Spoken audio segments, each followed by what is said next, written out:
Rupsa chaat ready করবে বললে ready হয়েছে? হ্যাঁ, এখানে কয়েকটা ভাজা হয়েছে, নিতে পারো তুমি।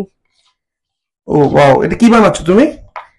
এখানে আমার কাছে তো ওই আগে থেকে কিছু ম্যারিনেট করা ভেটকির ফিলে ছিল, তো ভাবলাম ওটা দিয়ে একটু ফ্রাই করে নিই। ও তোমার করা হয়ে গেছে? অল্প কটাই ভাজা হয়েছে। তবু তাড়াতাড়ি রেসিপিটা বলে দাও।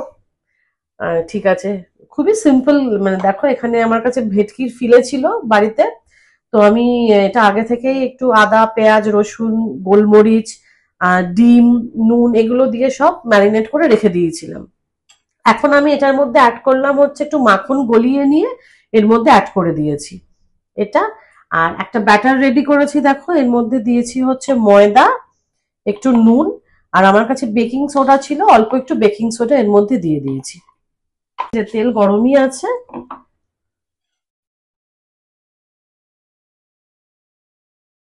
জাস্ট এই মাছগুলোকে এই ব্যাটারের মধ্যে ডুবিয়ে। বাহ, দুর্দান্ত ব্যাপার। গরম গরম অনেকটাই fish fry. Fish, fish fry ঠিক নেই, ফিশ বাটার ফ্রাই এর মতো। গরম ফিশ বাটার ফ্রাই একদম রেডি। এবার তাড়াতাড়ি টেস্ট করতে হবে এটা। একটা টেস্ট করে বলো কেমন হয়েছে। ওই যে আগের গুলো যেগুলো ভেজেছি ওগুলো একটু ঠান্ডা হয়ে গেছে, ওটা একটা টেস্ট করে বলো নুন টুন সব ঠিক আছে কিনা। দুর্দান্ত হয়েছে। কেমন হয়েছে, ভালো হয়েছে? দারুণ খেতে হয়েছে। ক্রাঞ্চি হয়েছে উপরটা? একদম। ফিশ বাটার ফ্রাই এর মতন কি লাগছে খেতে? একদম প্রপার ফিশ বাটার ফ্রাই হয়েছে। তাই? যাক।